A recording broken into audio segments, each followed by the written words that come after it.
episode 6 of the 9 Point Started with a Dream podcast.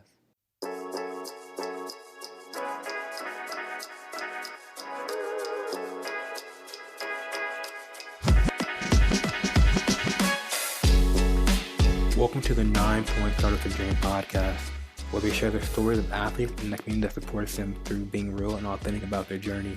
I'm your host, Jacoby Gillum. Today's episode, we have Ginger de Weert. Ginger is a softball player for the Netherlands national team. We go a little about her journey, most importantly about how she used her platform to help save her dad's life through one Facebook post that went viral. Hope you enjoy. So growing up, Ginger, so as an athlete, what was your biggest goal?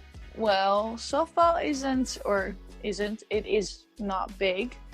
And playing sports is not like in the States that you do it like college-wise or high school-wise. No, if you want to play sports, you have to do it in your own time. So for me, softball started as something fun with friends and mostly with my dad. We always played together. We were always throwing, I was always pitching, and he was just my biggest, friend, but also biggest softball fan and everything. So it was mostly to spend a lot of time with him. I remember you telling me that in the Netherlands, it's like softball or sports in general it's done outside of school. In the States, it's kind of very connected. So how did you kind of manage to do softball in school? Like how did the whole process work with that? Well, it's been hard. Of course, it's been hard, but I really wanted to combine everything and be good at everything at once. So, of course, I had to make some choices, and I wanted to do, I tried the other sports, but at the end, I always made the choice for softball because, I don't know, I always had talent, I guess. So then it's easier to stick with that. And I don't know, I think I was 13 the first time I had to travel for softball. We went with the Little League to Poland, that's in Europe. And then the second time I already went to the States when I was 14 to Seattle. And I was like, damn, this is what I want to do. This is like, the girls are playing softball like every single day. That's the dream. Yeah, I want to be able to go to the Olympics and do what I love to do. Yeah. So, I just decided that whatever it's going to take, I want to do it both. And that's going to take a lot of my free time, but it's worth it. Definitely. So how was your family kind of involved? Like your dad was a big part of you kind of pursuing the dream. So how did it kind of help you develop as a player? Yeah, mom and dad both, because they're still together. But both, they were a big influence. They always supported me, gave me a lot of trust, but not the yelling on the side kind of way. And they didn't make me my mom always said, as soon as you feel like it's an obligation, you're going to quit, because that's not what we want you to be looking at a sport like that. You need to be having fun when you're at the field. It should be something on the side that's going to be your little relief thingy. And as soon as I started traveling and playing tournaments abroad and being in a national team, my dad became sick for the first time. So it was it became my relief spot. It was my place, basically the only place where I just forgot about the fact that he was sick all the time. So what year was that when your dad got sick? The first time he got cancer, I was 13. So that was 2003, 2004. Yeah. So you're saying that it kind of became more like an escape for you in a way. Yeah, right? It was my escape. Yeah.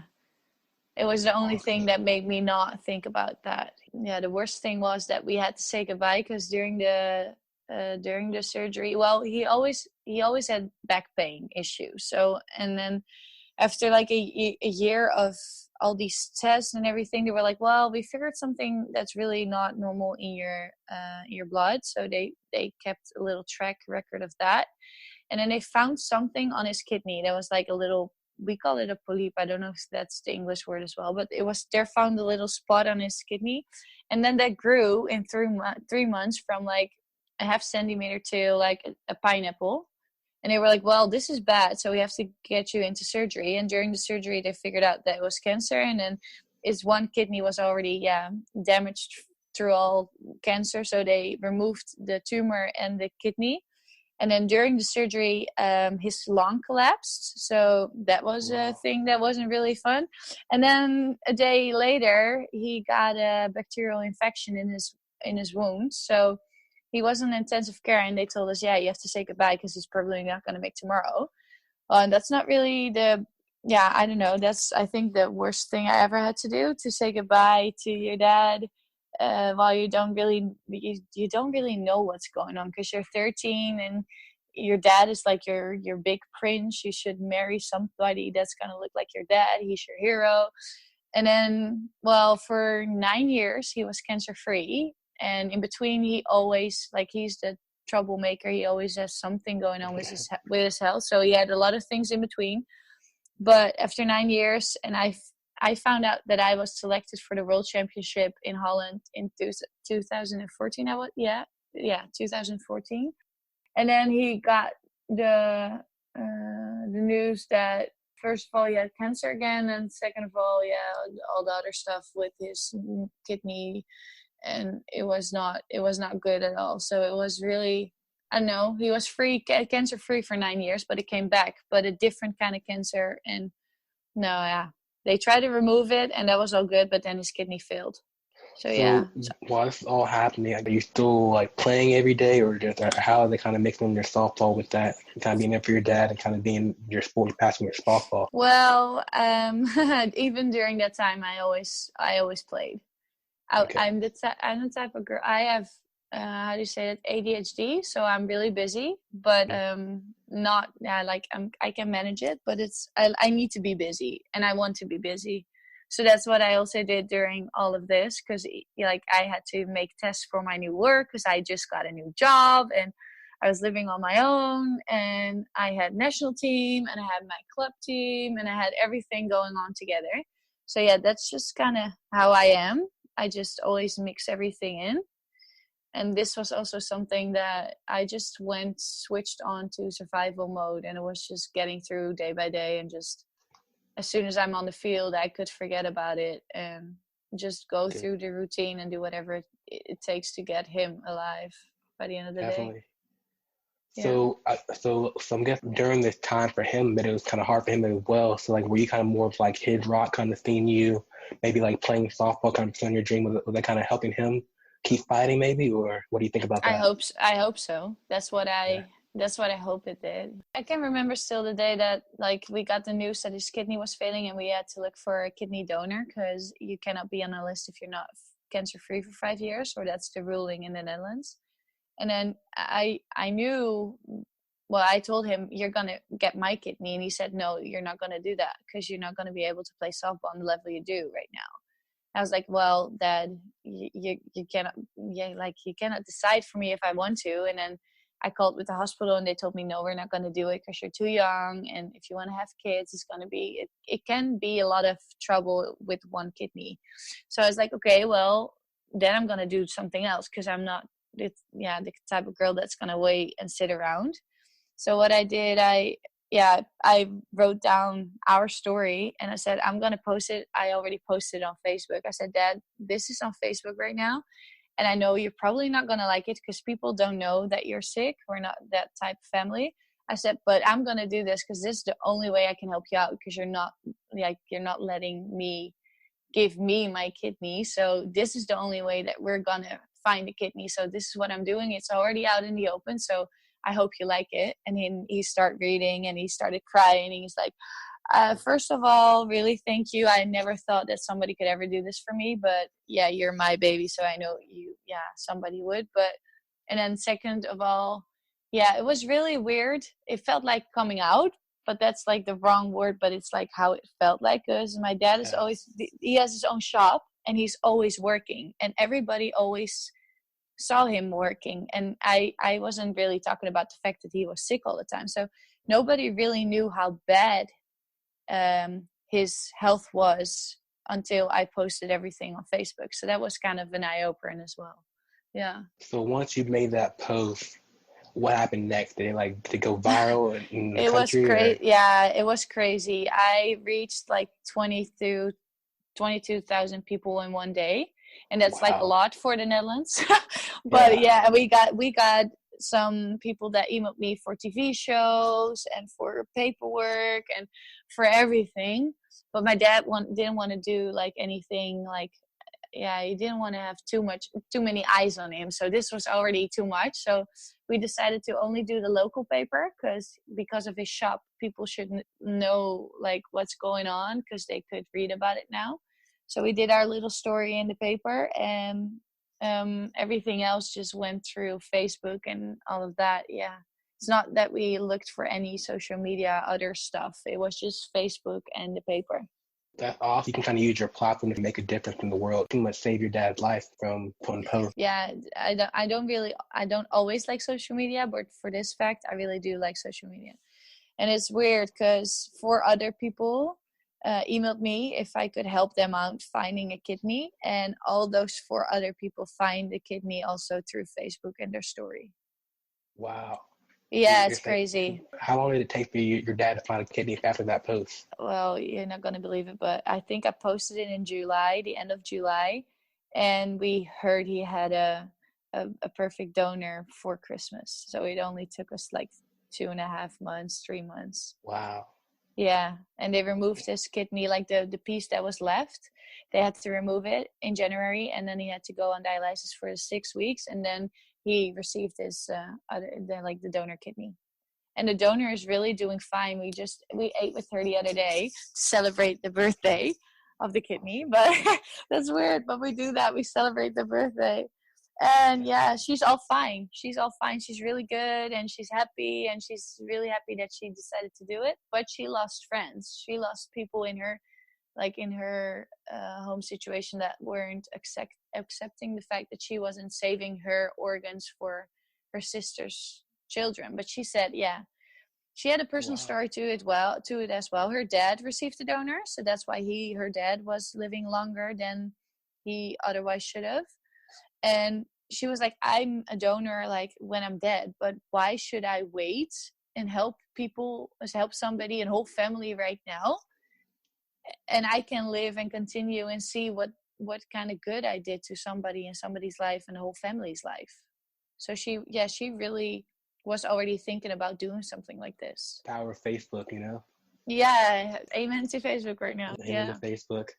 So after your dad received a new kidney, I know you started something called Softball for Cancer. Yes, Softball Against Cancer. Well, it's kind of been Sven Heijer. He's a baseball player, and he played in the States as well. I don't know for sure, but I thought it was the Twins organization. But yeah, he came back and he started Baseball Against Cancer first of all, and then it was been running for 5 years. And it was kind of the same time we contacted each other, and I was like, well, it's such a shame that's not for softball.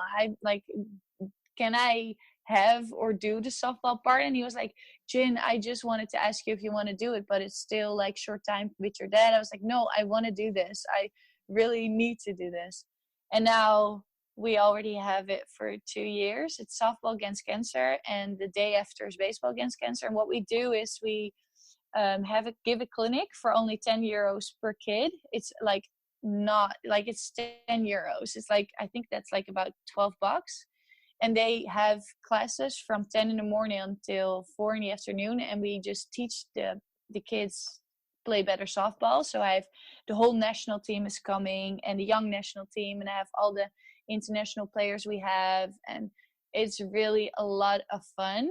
And because they don't have to pay a lot of money, they spend so much money on fundraising. They spend so much money on our merchandise. They buy shirts, sweaters. It's crazy.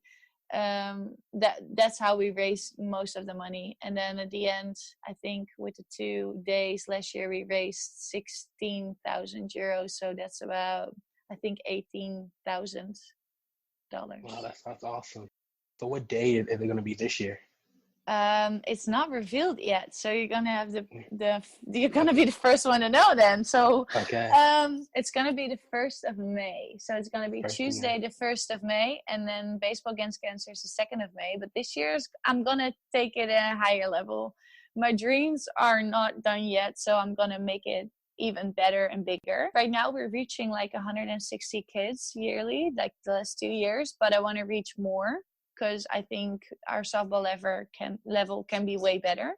So we're trying to get some sleeping accommodations, like to get being able to sponsor us and get more children out of the other side of the country. Because for you guys, it's normal to drive 3 hours for like just a weekend trip. Yes, but for us, that's like, oh no. So yeah, I'm trying to do that. And on the other side, I'm trying to get everybody involved. So wow, that's awesome. You're doing I know. big things. Doing big Yeah, things for sure. it's gonna be really big this year. It's gonna be, I want to have everybody involved, all the layers. I want to have parents, I want to have coaches, I want to have volunteers, I want to have people there that are not like you and me are able to do whatever we're like capable of doing. I want us, like the younger kids, I want to see that they're like fortunate to play like that. You know, it could be way different, and I want to have them also like connecting and see that they can like learn from each other. I don't know. Yeah, I want to take it big. The dreams aren't done yet. The dreams aren't finished for sure. No. The dreams aren't finished. So as you're building this, I know like your biggest goal is personally is the Olympics, right? But how are you kind of going about that journey as well? Well, we're having now funds again. So since March this year, we have received money. So it's now my job again. So on the side, I do have a different job because I do also work on the side. But right now we practice every morning from 7:30 till 9:30. And then we practice in the afternoon from 4 to 6. And in between, you're able to go to school or do work or do whatever. And we do that for 5 days a week right now, from Monday to Friday. And then from January on, you have your club team that's going to be involved again. So you have 2 night practices. So after usually it's the Tuesday and the Thursday night, you have practices from 8 till 10. And then on Saturday, you have competition. Damn busy. Yeah, it's going to be pretty busy. And then 3 afternoons, I'm working also in the financial advertising, all that stuff. So it's going to be a bit busy, but good. I like to be busy. I know, like we mentioned earlier, how it's like school and sports are separate. In the States, you know, you have softball, you can go to college and go pros. If someone's listening and they're overseas, how would you advise them to kind of go about pursuing that professional dream as an athlete when if their country or whatever doesn't really kind of support that mission? Well, first of all, it's all about the effort. So if your country is not supporting it, or make sure you find people in your surrounding that do believe in your dream, because that's what you need to do. You need to convince people that they need to believe in your dream. And then first of all, it starts with you. You need to believe in your dream. Like, you don't need anybody else to believe in you. You need you. And as soon as you believe, you can convince other people to believe. And then I think you can build people around you or look for people around you. Of course, it's not going to be easy, but maybe if you want to, I don't know. I know a girl of my team, she's going to Japan right now just because some Japan player came to us. She sent a movie. She went asking, like the Japanese player, and she just asked around, and now she went there. It's like a little showcase, and they offered her a contract. I think, yeah, dreams can be as big as you are willing to think about and see boundaries. I think there aren't any boundaries as long as you believe in yourself. Make sure you're seen. Like, if you think you're good enough to play pro, or if you're good enough to be somewhere else than you're at right now, make sure you train really hard, film everything you've got, and make sure the right people receive that. Or ask people, just be really like out in the open about what you want, because otherwise you're never going to reach it. Wow, that's good stuff. Definitely. Sorry, that's gonna be deep. Yeah, you're getting deep over here, but I like sorry, it. Yeah, sorry. No, it's the truth. You kind of gotta believe in yourself first before you can really pursue your goal. If you don't believe in yourself, like you were saying, it's not gonna happen for you. I think that's definitely great that you mentioned that. But what's next for Ginger? Like, what's your next big step? My next big step, first of all, I just I want to be better. I want to be more fit. I want to be stronger, of course. Upcoming year, I really hope we're going to the States in May, because we want to play more games on higher levels. So we need to go to the States to play against NPF teams, probably the Scrapyard Dogs, because Britt, my teammate, she's playing for them. We're going to Japan in July to play the Toyota Cup. So that's going to be really good. I'm really looking forward to that. And of course, I want to make the selection for the Worlds, because probably it's going to be a qualifier, and I want to be part of the whole ride. So I want to go to the Worlds. Yeah, of course. Have you kind of geared towards softball against cancer time? Is there any hope for you maybe to kind of make that more of like international push with that maybe one day? Oh, Or I wish, really, I wish. Yeah, I want to. Yeah, in Europe, yeah. it's already like people I think in Norway, they already set something up like that. And the Czech Republic was asking me, like, can you come and help us out? But please, States, if you're organizing this, you should be asking me because it was my first of all thingy. So then I have a good reason to come to the States. But no, yeah, Definitely. I wish I could make it international. That would be so great. But I think um, I think everybody is able to do something like this. Like it doesn't need to be big from the start. You just need to share what you want to, yeah, what you want to do. Like what do you want to accomplish? Like I want to raise money and like I don't know, it's a slogan we use, like together we try to hit cancer out of the world. And of course the hitting part is really fun because like we're really doing it and we want to do it with the money. So it's both ways. But yeah, like if you want to like have a yard sale and donate that money to whatever fundraising thing you want to do it, like do it. It's good to do something back for other people. For sure. So as we wind this up, so where can people kind of find more about you and what you're up to? Even like social media or any websites or anything we Yeah, can. I'm mostly on my Instagram, and I really am thinking about building my own website, but I don't know, it's kind of a I'm a girl that really wants to do something a full like the 120% or not at all. And I feel like because I also have a job on the side and I also have other obligations that I don't want to do it the halfway. So I'm like, if people want to connect me, just find me on Instagram and we can talk about anything because I'm open to anything. But yeah, I don't know. I'm thinking about a website, but I don't know yet.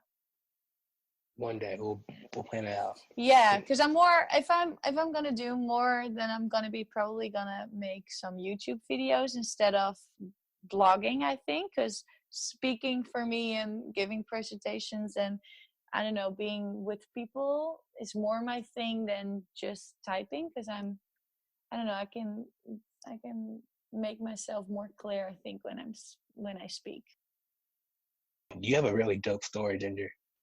Thank you. Thank you. Yeah, it's it's kind of weird to tell me that my dad got cancer and his kidney thingy part is a good story, but I know what you mean because it is a good story. I realized that while I can laugh about it and I can tell that he's still alive. Yes. Yeah. Well, I think what it's going to do, though, when people hear your story, it's going to inspire more athletes to kind of use their platform. Because I think a lot of athletes in their state, they think because they're not, a big name athlete that they can't make a difference. But I think hearing your story and how like you're in a small country, you're playing a sport that isn't the most popular in your country, how you save lives just by being authentic and real. I think that's something people really can gravitate towards. Awesome. Yeah, that's my whole thing. We're all somebody. Everybody is a somebody and everybody counts. That's why I did it, because everybody can make a difference. That's the main thing, and I like that you see that. That's perfect. I think that's a great point to end on right there. We're all somebody. Doesn't matter if we're high school, college, pro, semi-pro, popular on the bench or whatnot. I think that's something important that you said. Like, we're all somebody. We can all make a difference. So, Ginger, I'll let you go. I know it's pretty late in the Netherlands right now. I want to thank you so much for coming on and talking with and kind of sharing more of your story, and we'll be in touch soon. Yes, thank you for the talk, and we will talk soon. Hope you enjoyed this episode of the 9 Point Start With a Dream podcast. What we can all learn from Ginger is that we can all make a difference. It doesn't matter how big or small our platform may seem or may be. If you enjoyed this episode, please comment, share, leave a review. We'd love to hear your thoughts. Until next time, talk to you soon.